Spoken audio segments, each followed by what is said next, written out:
Well, hi everyone, and greetings from Northern Michigan. This is Bob the Science Guy, and welcome to Episode 6 of Make Tartaria Great Again. Now, just to rehash, the Tartarian Empire was an advanced Atlantean civilization with advanced technology that was wiped out in a mud flood around 1840. This mud flood killed all the adults who were eaten by their dogs and spared the children, who were put on orphan trains and used as slave labor to shovel the mud out of the covered cities. Like many of you, I have a question. If this just happened in 1840 and many of us have family Bibles, etc., that go back that far, who was responsible for this campaign to eradicate this memory and how did they do it? Today we're going to listen to Australian conspiracy theorist Max Ingham, who's going to offer up some ideas as to how they did this and perhaps even who did it. So who set this whole thing up? Who set it up to have all these races hating each other and fighting against each other and arguing about their past and things that happened in the past, none of which they can be actually sure of occurring at all? Because all we've got is this false history we've been fed. Nothing that we're fed makes any sense at all. You know, there's a story that a fan once wrote in to Star Trek The Next Generation and said, well, if this all takes place in the 24th century, wouldn't they have found a cure for baldness by then? They wrote them back and said in the 24th century, nobody would care. So, why is it that people seem to have a sense of superiority over people that speak different languages or have different skin colors or come from different cultures or parts of the world? According to Max, this is a plan by those that are in charge of this to keep us fighting amongst ourselves so that we don't bother looking into our history. That makes the mud flood easier to hide. Quite literally everything that we're told about pretty well everything has been a lie, ladies and gentlemen. I know that's a really difficult thing for people to come to terms with, and a lot of people don't have time to investigate it anyway because they're too busy running on the treadmill, and a lot of people are just too indifferent to the past. A lot of people don't think history is important because they're too concerned about what's going to happen tomorrow. You know, Max, in addition to saying that the powers that be get us to fight amongst ourselves, they keep us too busy surviving to bother looking into our history because we're too concerned about what's going to happen tomorrow. And there's a point to that. But there's a bit of a choice to it. You see, after the mid-19th century, when the mud flood occurred, supposedly, people worked by the family just to survive. Following World War II, we had new affluence. But still, we had that austerity. For example, in the late 1960s, when we watched the moon landing on the one black and white television we had in the house. My father was an engineer. My mother was a homemaker. We were solidly middle class, yet we had one television set, and it was a black and white. Now I've got a TV in every room. I've got a room full of computers here and audio-visual recording material. I have a car. My wife has a car. My children have cars. We go on vacations. We buy things. And now, by choice, many families have to have two incomes in order to survive. That's simply a changing taste. It's nobody that has directed us to try and keep us busy so that we don't look into our history. Even though I've been a very busy person in my life, I've gone to school for a long time, I work very hard. I work probably 70 hours a week most of the time, plus not counting this little hobby. Yet I still have time to study history. I still have time to actually see primary source material, including, as I mentioned earlier, my great-great-great-great-grandfather's muster records from Allegan County, Michigan in 1862. I've seen his signature. So that's really not an excuse or a reason to indicate that they are hiding history from us because they're trying to keep us too busy. Yeah, so it's people's indifference to history that has really allowed this cover-up and hiding of this lost civilization that existed so recently, and the hiding of Tartaria and Atlantis and even the mud flood and all of this stuff to be so effectively removed from human memory. You know, personally, I love history. My wife hates it. But she really gets into nursing.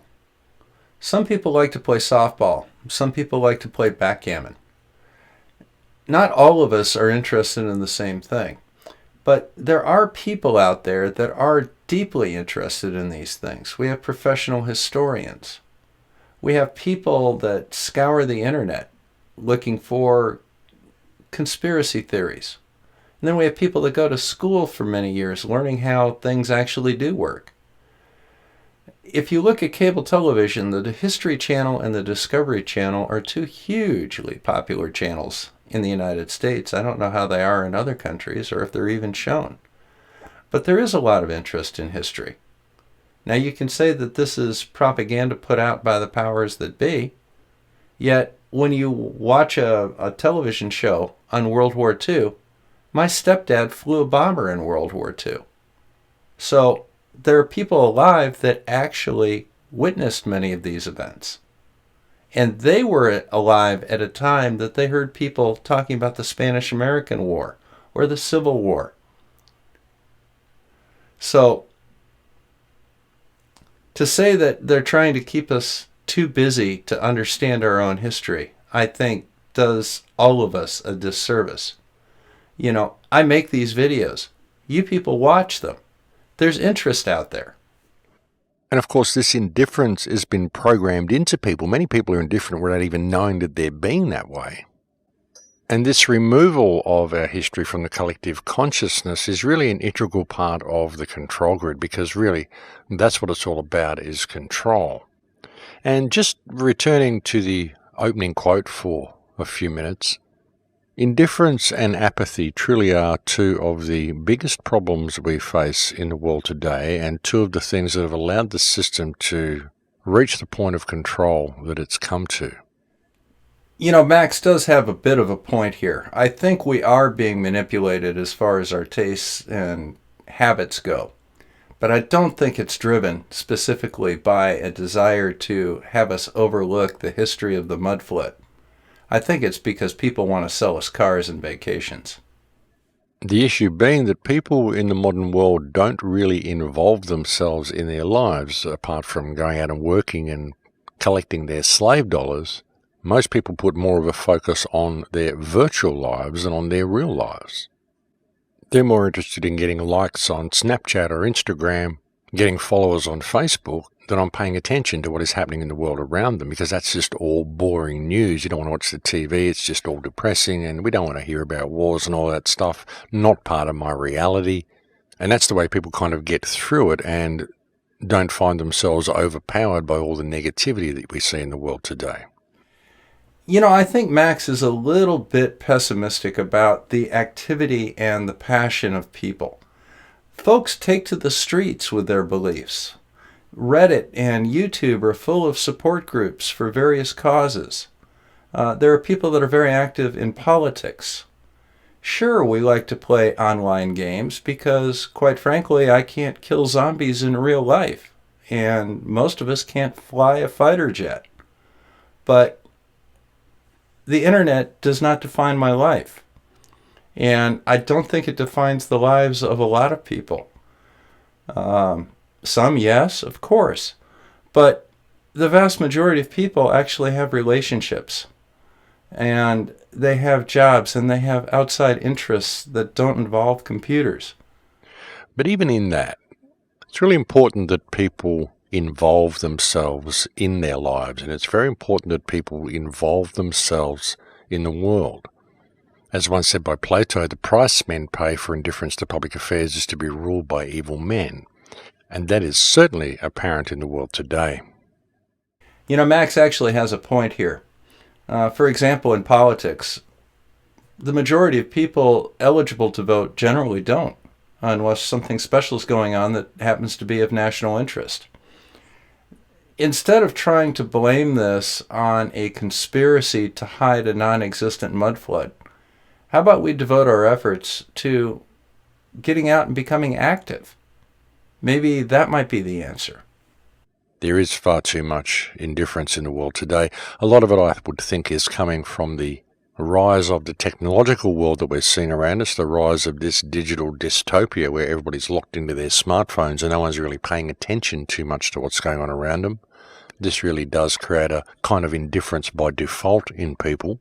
because they're always too busy doing other things. And it really is one of the main obstacles that we need to overcome as a species if we're ever going to get ourselves out of this mess that we're in. And even looking at that, one of the most interesting things about it is the fact that what people are so busy doing most of the time is nothing. All they're doing is getting mental input, mental stimulation, but they're not actually doing anything except staring at this little device in their hand. And another really fascinating thing about the virtual world is that what you see in the virtual world are essentially simulations of that which exists in the real world. And the more realistic the simulations are, the more people enjoy the virtual world. And yet while they're doing that, they're missing out on the real world around them because they're locked into this little device in their hands. You know, guys, Max may actually have a point here on this last issue. How many times have we been to McDonald's and seen 3 or 4 teenagers sitting around a table on their smartphones, talking to people that aren't there when they have friends right across the table from them? So I think the best way to combat the huge conspiracy covering up the mud flood would be to get out and do something with people in the real world. Get off the computer, after, of course, you hit like and subscribe down in the right lower corner. But go out and do something today. Tell them Bob sent you.